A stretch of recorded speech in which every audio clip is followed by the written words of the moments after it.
Good evening. Welcome to Vibin with Ashley Live. I'm your host, Ashley Live. Thank you for joining us on this beautiful Saturday evening. We have a wonderful show for you this evening.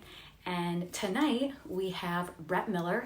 He's a singer, songwriter, guitarist, pianist based out of New York City. So the way I start every show is with a song lyric. So Brett is actually in the room right now. So I'm going to bring him in the room and share his song lyric with everybody else as well as Brett. So I'm going to bring Brett into the room.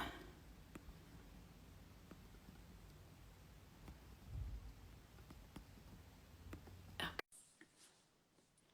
Hi guys, Justin, Colette, Brett. Brett will be in here momentarily. Hi Brett. How's it going? Hi, good evening. Good evening. Yes, thank you for joining us. So I was just telling people before we start the show that I start every show off with a song lyric.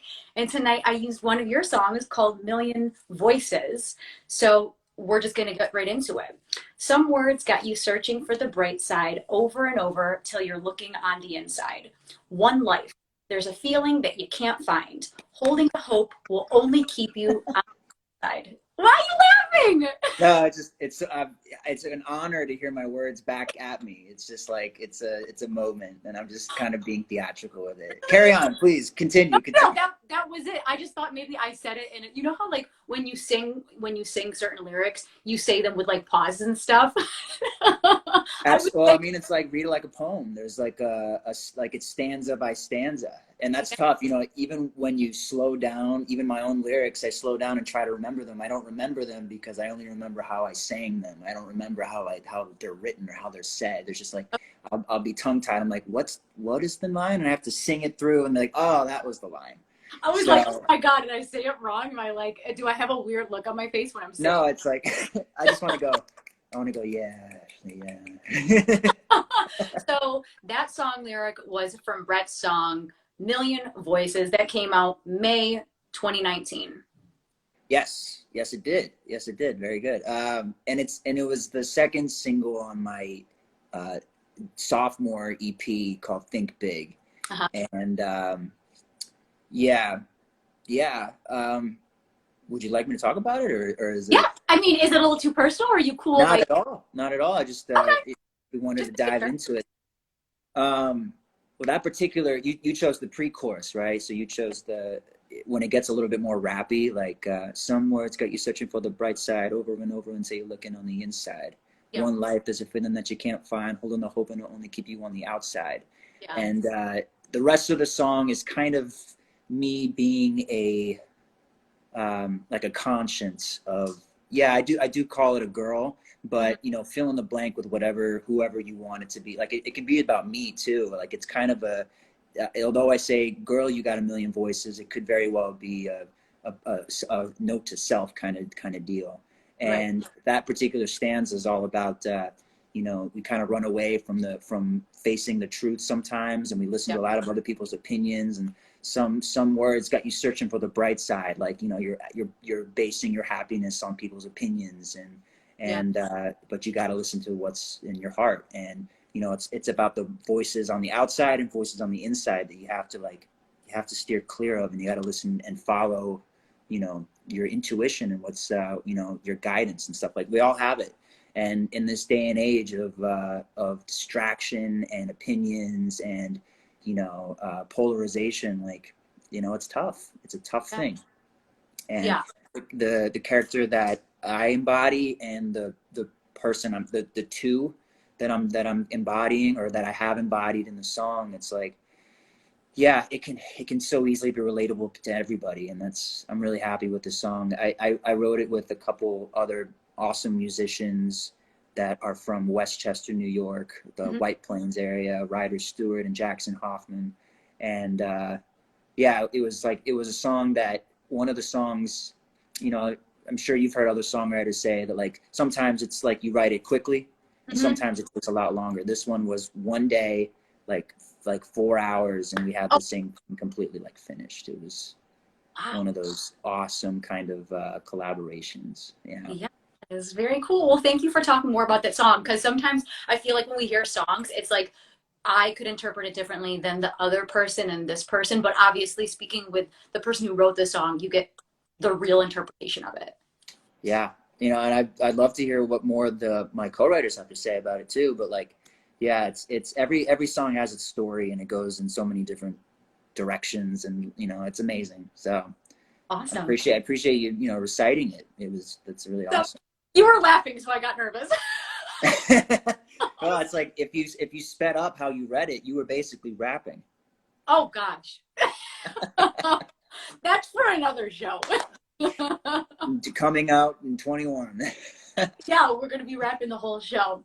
So, born in Cleveland, raised in Florida, now you live in New York City.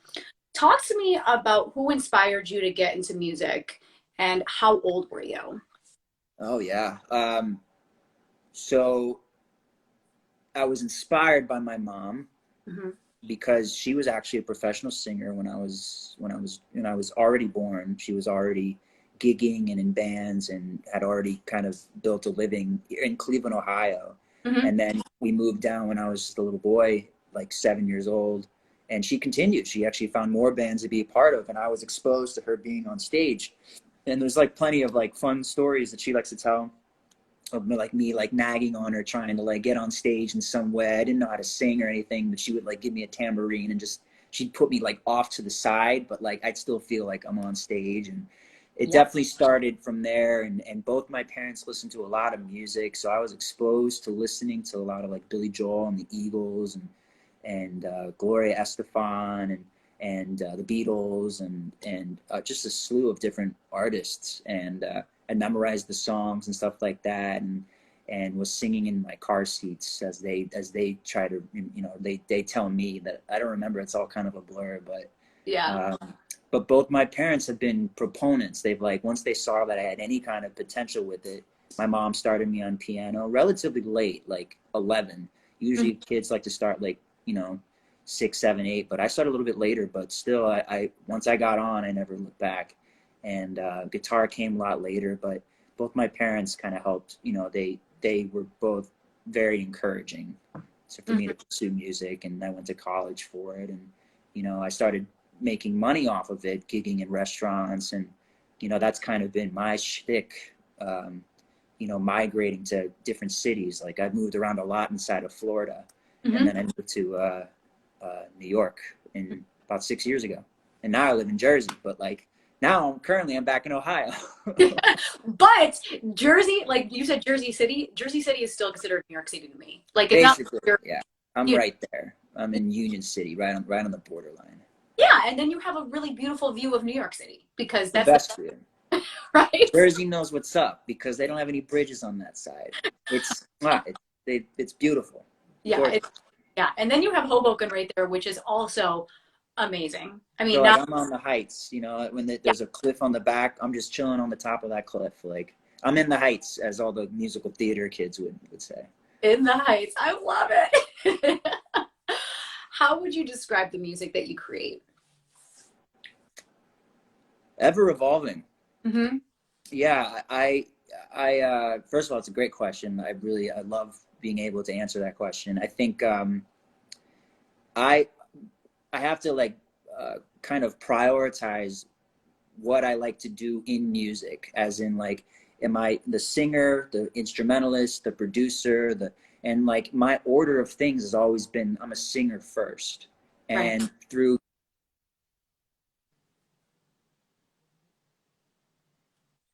um, I've been a singer, and then I've also through being coming to New York, I've cultivated more songwriting and done a lot of collaborating. So that's become like the 1-2. As long as I'm a singer and a songwriter, I don't really, I don't, I can work with a lot of different producers. I can get wrapped up with other artists, and I found myself kind of being a part of a lot of different genres. Mm-hmm. And although it's all kind of pop, it all seems like it's commercial ready. It all seems like it's ready to, you know, be shared on radio whenever the opportunity strikes. Mm-hmm. But for now, you know, I'm experimenting a lot. I work with hip hop artists. I work with EDM producers. I've really become more of a singer-songwriter, stuff like that. So I'm do stuff solo, and like, you know, we're in a day and age where genre is starting to like bleed together, especially Right. when in pop music, hip hop is coming in, EDM is coming through, but it's all pop. So you can have a Kendrick Lamar and you can have like a Calvin Harris, and they're still being played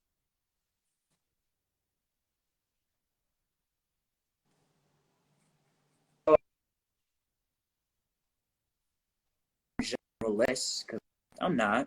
There's some I'm willing to work with anything as long as I can sing and as long as I can write a good song. And so I've seen how like some of my songs kind of like work, like even in some of my songs that were pop, they're like, this could be a good country song, although it never might have made it that way. Like it could have, you know. And that's, it all boils down to how good is the song. And like if it's a good song, it'll work. It'll work across the playing field. It'll work in all different capacities.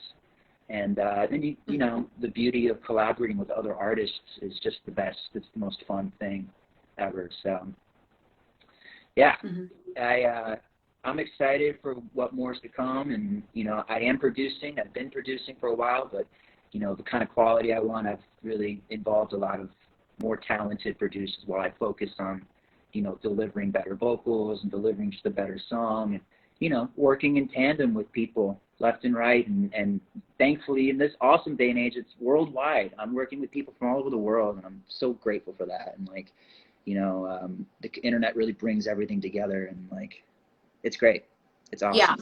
Yeah. I so amazing because we think of like the last 9 months in quarantine, but we also think of just iPhones. Like you and I are having this interview right now. You're in Ohio and I'm in New York, right? And it's like, who would have thought that we could have like had this interview and meet on Instagram and like collab with each other this way? And then all the other collaborations that you talked about, yeah, that's really important. Like whether it's EDM, whether it's songwriting, producing, this, like you just have so much at the tip of your fingers. It's crazy what iPhones can do, right? Yes, and we're like only just beginning to, you know, some people have to pave the way as to like what can be done, because it's like you don't know until you know, until maybe someone's done it or you have struck the idea because you bounced off something else. But like, I mean, I've kind of had some necessity because I've also like, you know, kept my finances afloat and got my name out there from, you know, a kind of being a little bit more aggressive to find people to work with from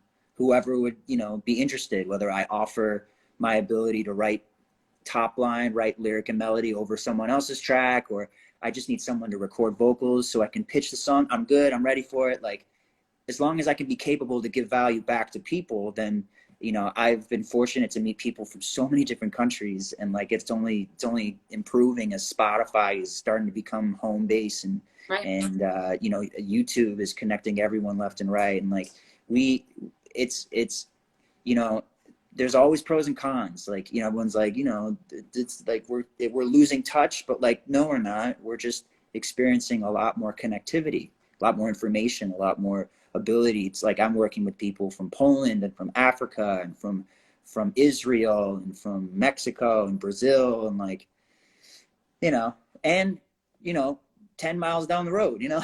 Like Right. No, I love that. I think that's so amazing. What's one of the most memorable collaborations that you've had? well, you know, it's kind of what the collaborations have led to, whether they are you know, even if it starts with music and then it just, you know, we don't know what we're going to do, but we know we've become friends, and we're going to visit. I've taken I planned a trip where I would go with friends to Barcelona, Spain, where I didn't have anyone there, but I took that opportunity to just take a connected up to France, to where I met a producer. I met a producer in Germany and Poland, and I did this like trip, this Euro trip, Oh, that I was cool. able to put faces to the names that I've been working with at that time for like 2 years. And we planned our, you know, after seeing each other, you know, that just cemented the relationship. And just recently, actually, right like days before Trump banned travel for the virus, Hmm. I just had come back from Paris, where I did I did a music video with a producer that lives in Paris. His name is VOG. Shout out VOG if he sees this, for our song Bittersweet Vibrations. And I did a music video in Paris, and I flew for that, and it was on their budget. So I was there, and then in 2 days I left. I got there, it was already daytime. We were going to shoot the video later that evening, slept like an hour or something, and then just went straight to work. And like we did the video, and then the next day I left to get back to the United States. So that was an awesome experience. And yeah, I think it turned out great. If you want to see an awesome music video and see the streets of Paris, check out Bittersweet Vibrations music video on YouTube. That's gonna be good. Yes, check it out, because it's just, Paris is so beautiful to begin with. So when you have the It's opportunity, beautiful, yeah. it's just breathtaking. Yeah, a lot of shots of the Eiffel Tower, and you know, motorcycles involved. So you know, it really shows the streets of Paris. It shows that magic. It's really nice. But yeah, more to come with that. You know, I would love to be able to go back, and you know, I'd love for it to take. I love the collaborations, and you know, my own shows and my own fandom in different countries in Asia, and I'd love to be able to plan a tour and just do all of it. You know, Yeah. do all of it. Like I'd like to make it to all the countries that have ever said, "Hey, we like your stuff." World tour. When the world comes back, Brett's coming for you. Soon enough. And In a you know, yeah. give me a shout out. Where are you from? So I can, like, you know, write it down and be like, okay, looks like we're going to Azerbaijan or something like that. What's your creative process like?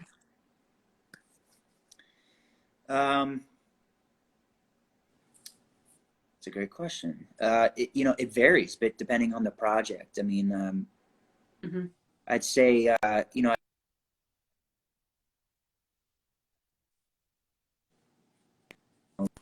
I do process more internally than I do externally. Like I definitely think, you know, and it's somewhat of something I'm managing, and I want to do, you know, I want to get out of my head and just put down as much as I can without thinking about it. And sometimes I do that. It comes in spurts. But I think the most, you know, professional and the most, you know, responsible thing to do is that, you know, it's hard to keep creativity alive and to have the urge to be creative. So it's the idea of, like, you know, my career, my happiness, my, you know, my long-term benefits rely on me coming up and keep pushing and keep, you know, writing music. And even if I don't want to, it's like, you know, it's like a delayed gratification thing. Just go do it, you know? And, yeah, so sometimes I push to get things started, and then sometimes the snowball hits and I'm able to, you know, see where we're going, and, you know, I come up with a demo and I'm able to send it, or I follow through. And sometimes I make something, I don't love it, so I put it down and I go to bed. You know, it's like I made some music that night, I'll try again tomorrow, you know? And, you know, that's also me judging my music, whereas sure, a lot of people would be like, what do you mean? Like, why don't you put this out? And I'm like, well, I don't want to put it out. Like, you know, it's like, Not ready. yeah, it's like not everything is, you know, the kind of quality that, it's not the question of that it's bad quality. It's that I think I can do better. I can do better. I can do better. I can do better. And it's that constant motivation to keep getting better and to keep pushing what I'm capable of getting through. And I think a lot of artists, a lot of creators, not even musicians, I think we all, it's like a human tendency to, like, let's keep improving. Let's keep, like, it's like Elon Musk or something like that. It's like, how do you keep improving? How do you allow criticism to come through, whether it's yourself or whether it's, you know, from the out, you know, be careful with the outside, but if you're welcome to criticism and you trust, you know, that people are doing it in the best intentions, then it can be really beneficial. And, you know, that's, it all kind of, you know,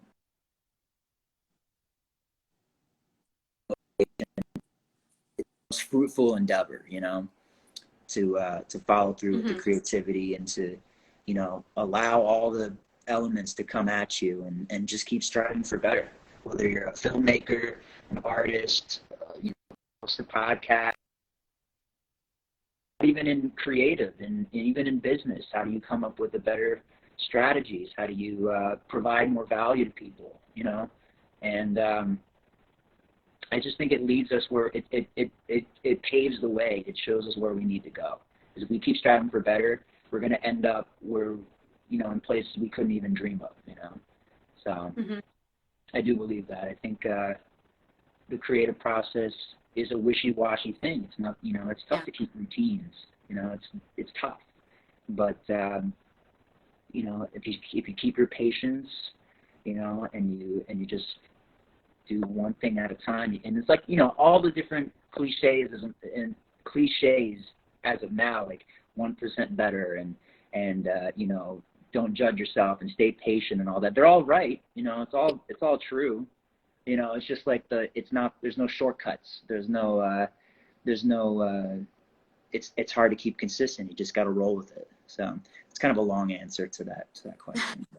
But slow and steady wins the race. Like, for instance, if you have a project you're working on and you're working on it an hour a day, right? Or you're working on it 3 hours a day. You can't just work on it like an hour for a month, for one time a month.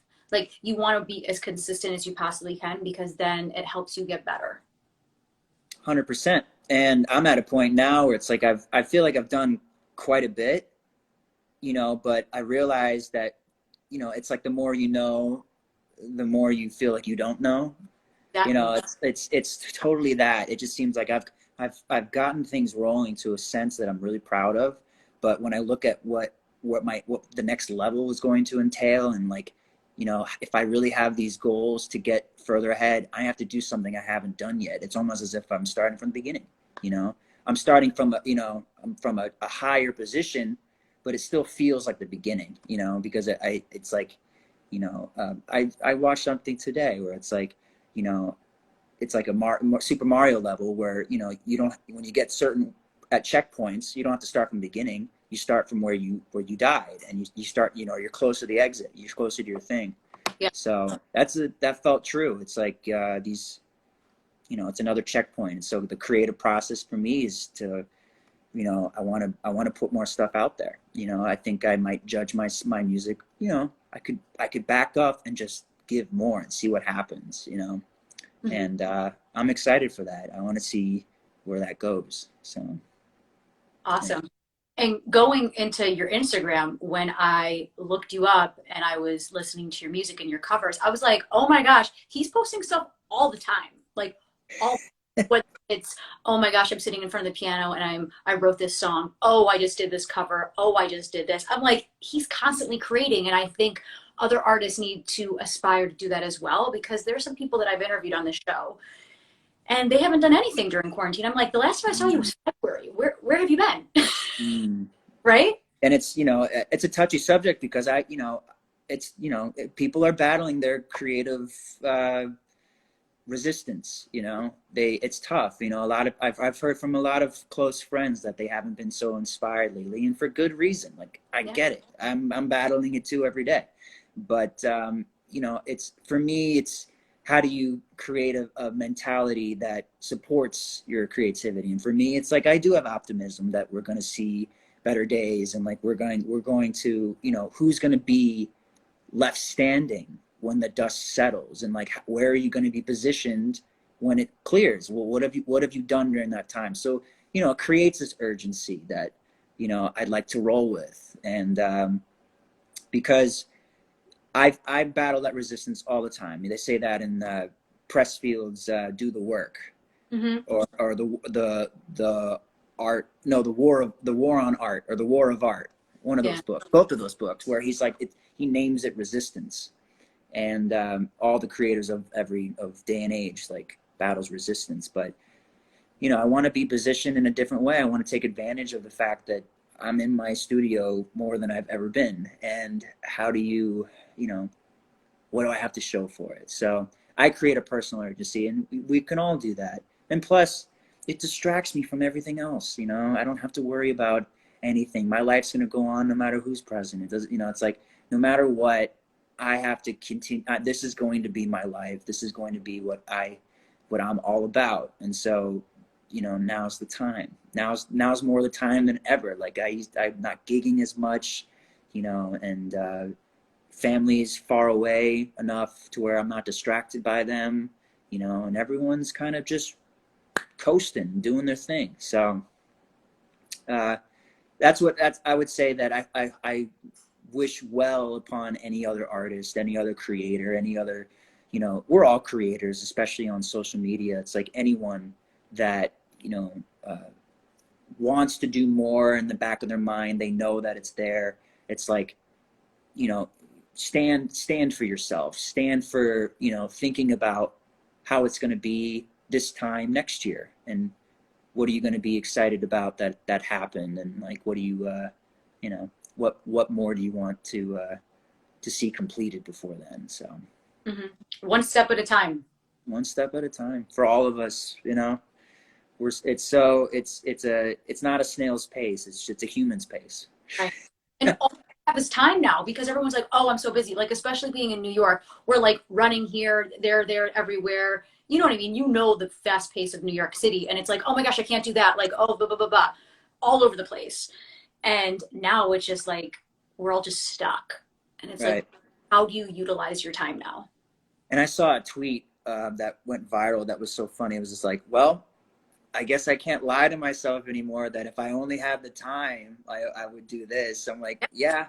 And that, it's nothing's 100%. I don't stand on one side saying that's not me, because that's me on some things, and other things I wish, nothing's 100%. We all struggle with it. So we don't judge it. We just have to keep, you have to just make friends with it, and just roll with it. That's kind of like, I don't have any tattoos, but if I did, I would probably have roll with it. Roll with it. Just go do it. Roll with it.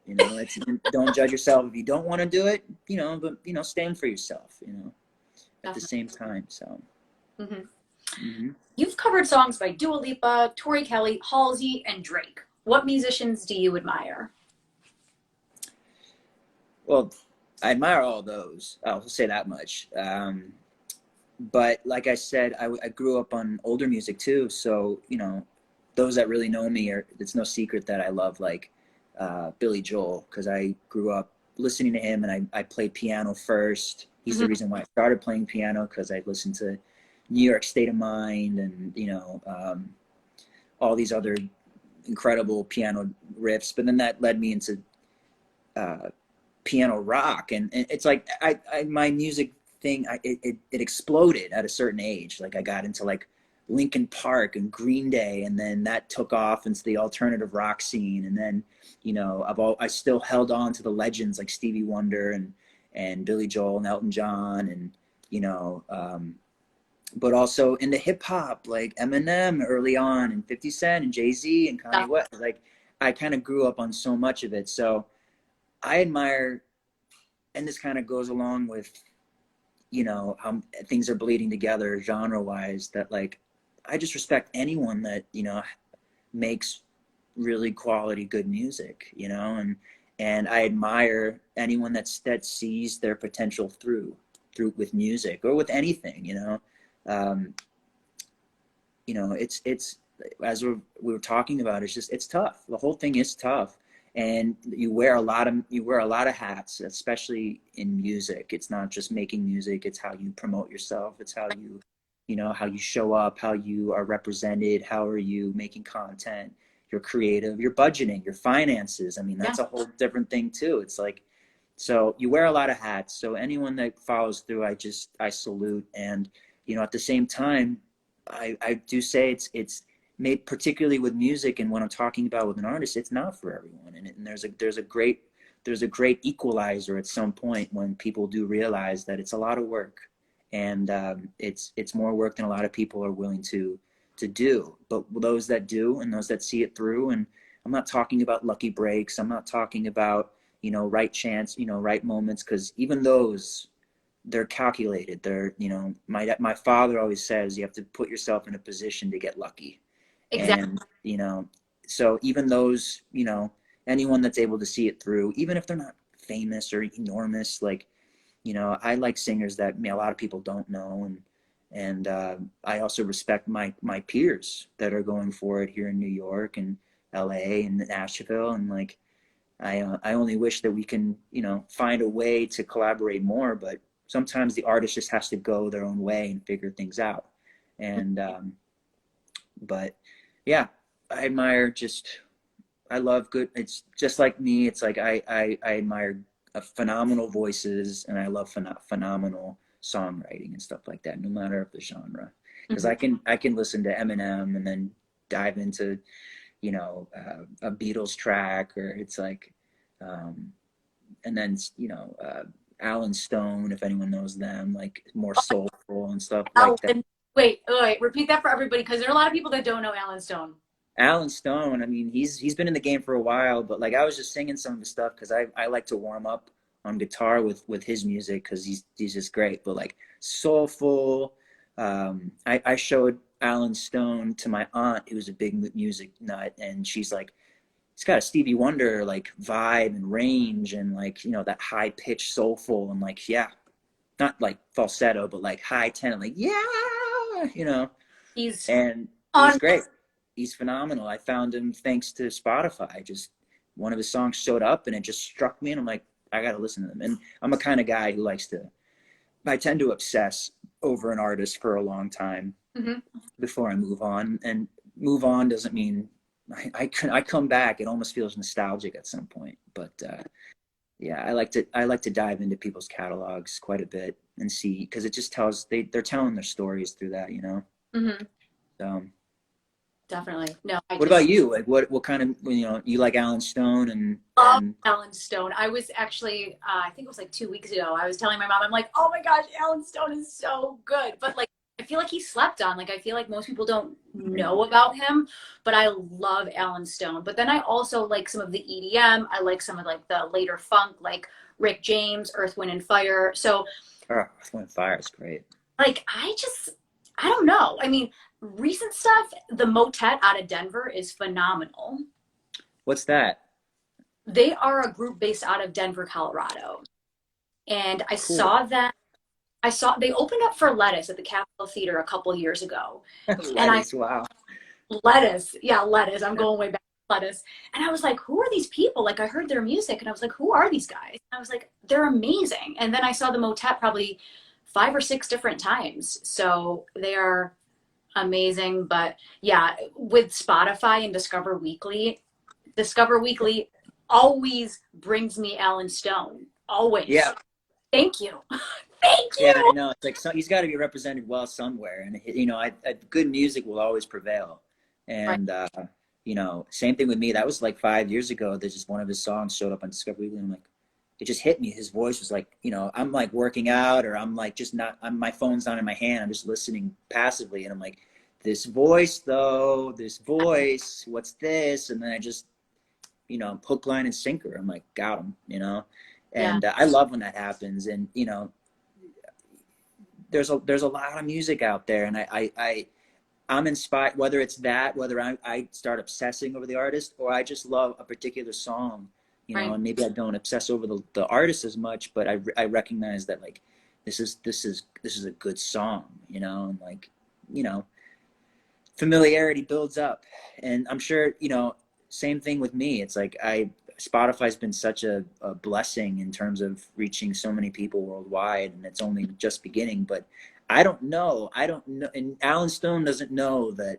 I mean, he guesses, he has it statistically, but he doesn't know that it showed up so often in your Discover Weekly. He doesn't know that I discovered him from just that. It's like when someone like him, and I've heard it on the flip side of like sometimes friends, acquaintances, but even people that I don't know DM me on Instagram, and they showed me that this popped up for them, and I'm just like, that's the best to know that that happened, to know that they heard my music in a storefront, in a mall, in a, you know, while they were running randomly. It's like, it's amazing to hear like the specific stories that pop up from, you know, people discovering your music Hmm. by chance, you know. Hmm. So Who yeah. would you to collaborate with? Mm.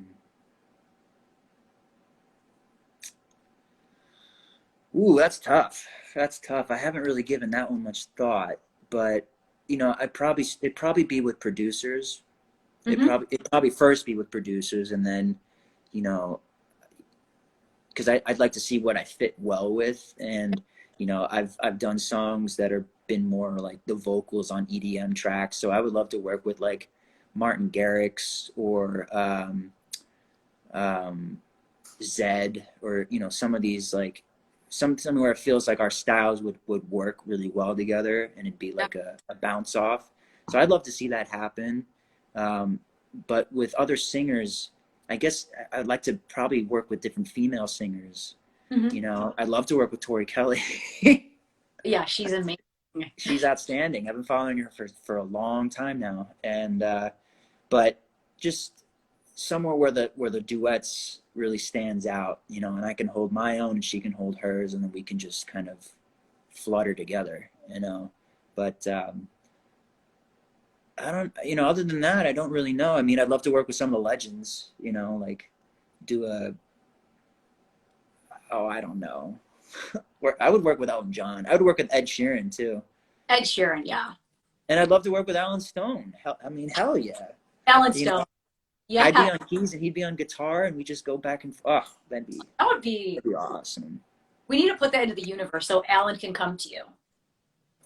Well, I've seen him a couple times, and I haven't met him yet, but you know, soon enough, hopefully under the right circumstances. But Yeah. Did you maybe see him? I saw him in New York at City Winery a couple years, 3 years ago now. It was like more of an acoustic show. Yeah. Him and just a couple other band members, and then he also like opened up for Tears for Fears and Hall and Oates. I Yeah. thought it was going to be a whole band. It just was him with a loop pedal, which was cool.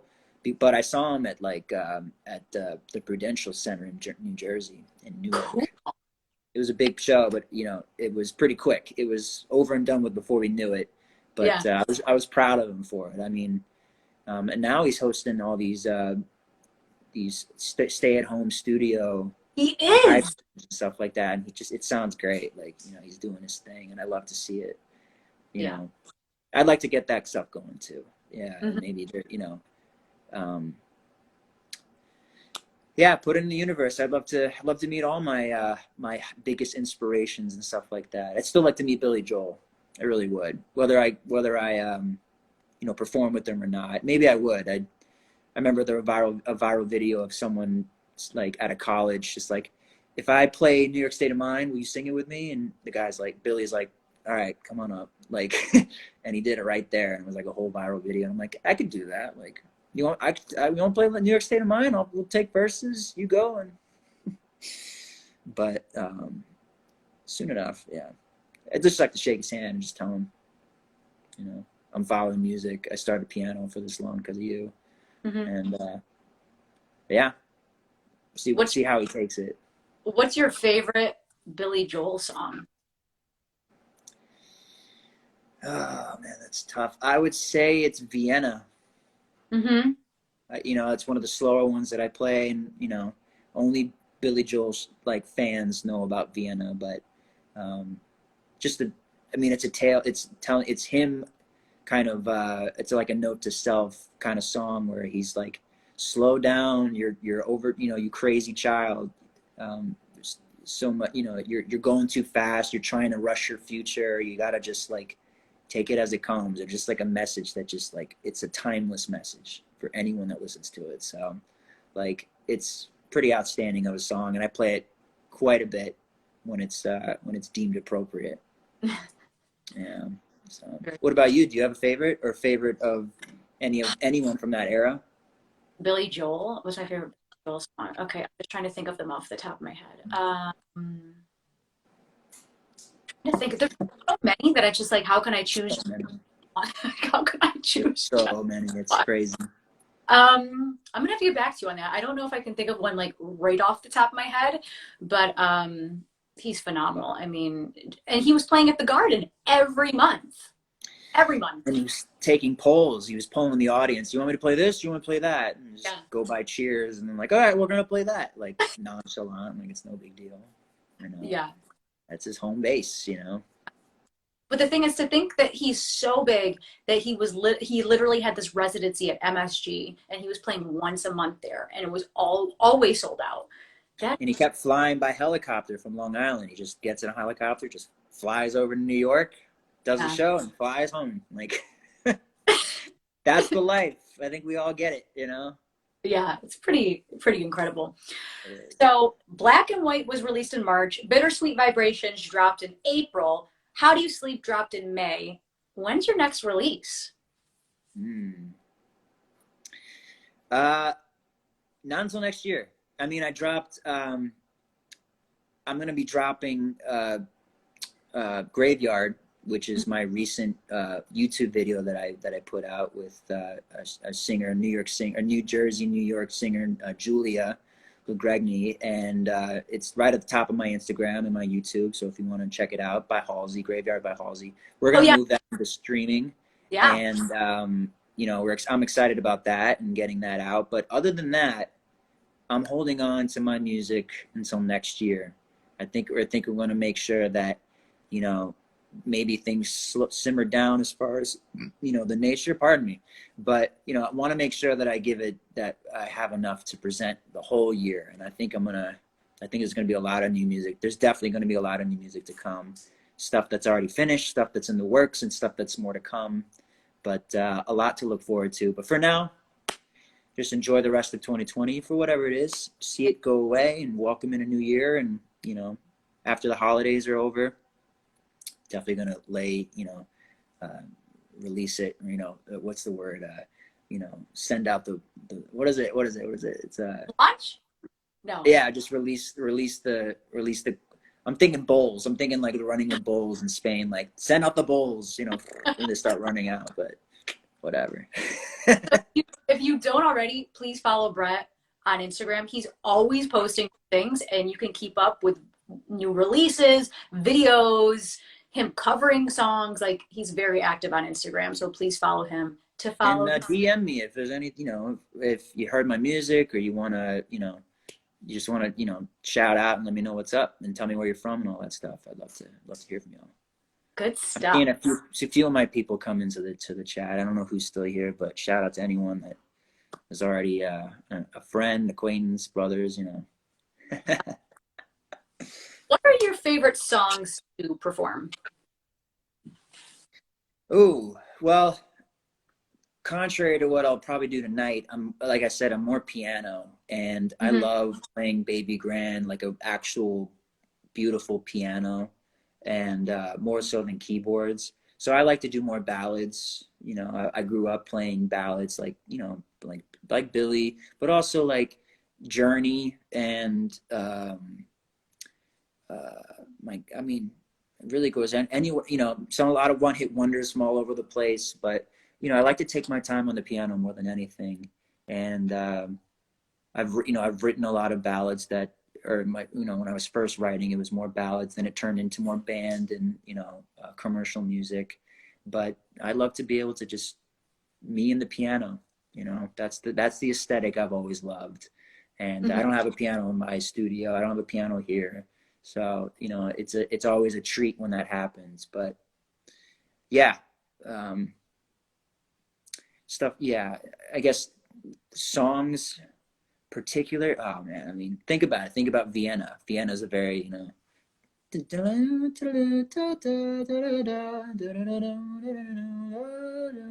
I'd love to be able to bring in like a violinist or a saxophonist and just kind of, you know, work it and make everyone feel something, you know, that's a lot slower paced than maybe you know, nothing wrong with that.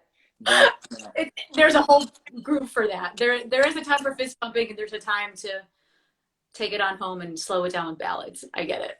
And I guess I'd like to see that more even right now, as you know, we're in this digital age and this digital acceleration right now. I feel like there's too much, a little bit of too much commercial music, but like I'd love to maybe I'll get on this idea about, you know, trying to create some kind of vibe or some type of live stream or some kind of video work where, you know, I can find a grand piano or an upright piano and just take our time with it, take song requests. And that's always the name of the game. That's how it's been since I first started. I've seen one comment on the bottom, classically trained. I was in the beginning, but I moved teachers when I moved cities. And when I moved teachers, my teachers taught me more chord progressions, and she knew that I was a singer even at like a 13, 14. And she had me, you know, she asked me what my favorite songs were at the time. And I was given like, you know, Green Day and Three Doors Down and like some of this 2000s, late 90s kind of deal. And yeah, she would just come back and she taught me how to play those songs, how to play the chord progressions and stuff like that. So it was a whole different type of learning. But when I learned that, I learned how to, you know, eventually play my favorite songs like at the time. And I began to do it without her having to instruct me at like 14 or 15. And she's like, I think it's time for you to get another teacher. But instead of getting another teacher, I just learned music. I just built a repertoire. You know, I just built a song book that I could, you know, play for my family. And eventually I got my first gig at like 16. And from that point on, so to answer the question, I'm not classically trained. I do read music pretty slowly, but it's just, I never really dove into learning, you know, Mozart and Bach and, you know, but some of the technique is still with me for sure. But I'd love to be able to take my time again and go back into classical piano, but classical voice, I did learn in college. I majored in vocal performance at a small school called Rollins College in Orlando, Florida. And shout out to Rollins if anyone's in the chat. But Rollins! Yeah. But that was my first being exposed to classical training for voice. And you know, similar idea, learning how to read choral music and solo music and diction in different languages and the vibrato and the technique involved. It was intense, but it taught me a lot. And I think I have I think I have a voice to last me for my life because of that kind of foundation. So I speak highly about anyone getting into classical training. I wish I had more of it, but you know, this is where I'm at right now. So good yeah. stuff. Great question. Well, on that note, we're going to get to the performance part of this show. So, Brett, take it away. All right. Let's see.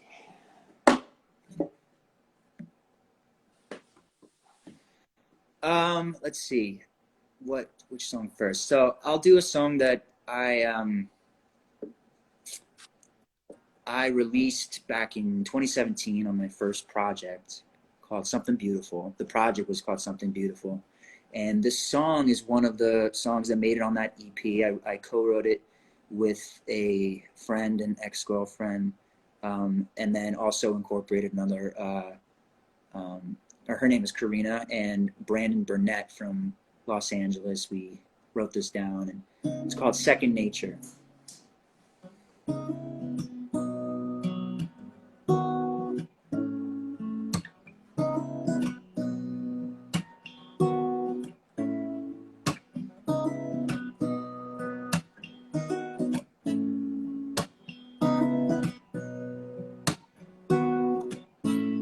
Are you out of love or falling in?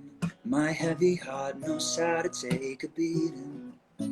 Are you satisfied simply sharing skin, or ready to give in to me completely? Oh, 'cause I've been holding on to something that doesn't know for nothing, but I'm hoping not to let you go. I've been putting on the pressure, sound like a broken record, but you never let me get too close. Why are you hiding, holding the silence? Yeah. Can't go on pretending anymore that this is second nature, because it's second nature to me. And if it's second nature, oh, then baby, we don't have to try so hard. Baby, we don't have to try so hard. Yeah. No, yeah. Oh, when all I want is to see this through. I've let the feeling die beneath the surface, but you stole my heart just to paint it blue and left me here to love without a purpose. Oh, but I'm sick and tired of waiting and anticipating. I'm just saying you should let me love you right. And the only way to show me is to open up and tell me that I'm yours and baby you're on mine. You've got my attention, make me the exception. Can't go on pretending anymore that this is second nature, because it's second nature to me.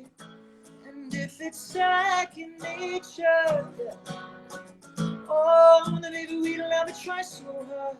Baby, we don't have to try so hard, yeah.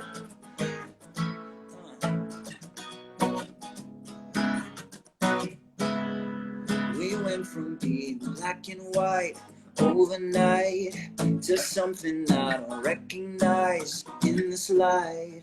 I wonder if I'm still alive in your mind, or if you let me go. We went from being black and white overnight to something I don't recognize in this light. I wonder if I'm still alive in your mind, or if you let me go. And if it's second nature, because it's second nature to me. And if it's second nature, yeah. Oh, then baby, we don't have to try so hard. Baby, we don't have to try and be fake. Ooh, and if it's second nature to me, and if it's second nature, yeah. Oh, then baby, we don't have to try so hard. Baby, we don't have to try so hard. Yeah. No, yeah. Ooh, no. Baby, we don't have to try so hard. Baby, we don't have to try so hard. Guys, give it up. Amazing. Hey, thank you. Beautiful. Do you want to put your Venmo up there and I'll pin it for you? Oh yeah, sure. I actually forgot about it, but I did post it right here. So Perfect. it is right there. I am taking some, any tips, any donations if you enjoy the performance. Hey, look at all those clapping hands. That's awesome. Yeah. Guys, thank you guys. So go into your next one, right? Yeah. I'm kind of torn, all right, yeah, okay, I'll do this one since I'm on guitar. Actually, no, this one is no capo. So, yeah, Second Nature is a little bit of the older songs. It's one of the classics that I like to bring back, especially when I'm on guitar, because it's, gives me some more picking room and I can do it on that. Because on piano, I don't get the chance to normally do it like that unless I'm with the band. This next song, released as a single, and I didn't attach it to any EP, but it was a collaboration, a three-way collaboration between a producer I work with many times, Sean Don, and a hip-hop artist from Brooklyn, New York named Saze. And I'm going to do the whole thing. I'm going to do his verse, so shout out to Saz if he sees this. It's called Red Water. And it was a hell of a collaboration. It was one of those just birthed from, we just bounced off each other. And, I look forward to our next encounter like that. So.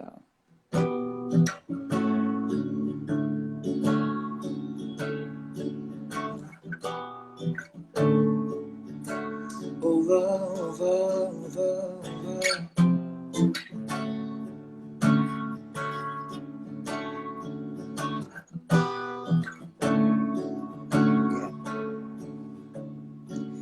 Running water on my face, but the photos never fade.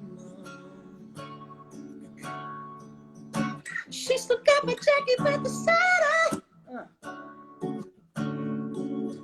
still imagining a place. Oh, red water, come and take me over, over, over, over, over. Red water, come and take me over. I've been dreaming about the picture in my hotel. I've been hoping for a message on my phone cell. We were running through a time on a carousel. No, I can't get back. No, I can't get back. You are always fascinated with the limelight, like a model posing naked in the spotlight. Ooh, the moment still be frozen cause it felt right. No, I can't get back. No, I can't get back to you. Come and take me over. Red water, come and take me over, over, over, over, over. Oh, better come and take me over.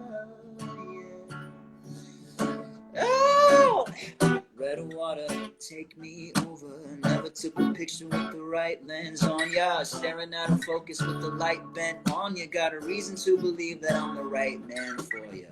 Fully focused, fixated on your poses. All of the detail and subtlety that I missed. I mix fantasies and memories, and no woman alive can match your pedigree. The graphic image is locked inside of my photo vault. Phone call ringing, we supposed to talk. Putting plans in motion, dog. Hold up, get back, step back. Don't tell me about my lady. Don't need advice from a dude who doesn't get you, baby. I painted portraits, archiving the nuances. No need to be so despondent. Having faith that we can make it work. So rendezvous can rekindle the flame between us two. Do you concur? Say word. Absurd to want to do this marvel without you in the frame. I keep wondering if you feel the same. No need for lie, it'll hurt, but I prefer the real. Gave it time, we deserve to heal. I've been dreaming about the picture in my hotel. I've been hoping for a message on my phone cell. We were running through a time on a carousel. No, I can't get back. No, I can't get back. You were always fascinated with the limelight, like a model posing naked in the spotlight. Ooh, the moment still be frozen cause it felt right. No, I can't get back. No, I can't get back to. Ooh, no, I can't get back. No, I can't get back to. Yeah. No, I can't get back. I can't get back. You were always fascinated with the limelight, like a model posing naked in the spotlight. Ooh, the moment still be frozen cause it felt right. No, I can't get back. No, I can't get back to you. Come and take me over. Red water, come and take me over, over, over, over, over. Red water, come and take me over, over, over, over. Red water, come and take me over, over, over, over. Yay! Thank you, thank you. The chat was blowing up.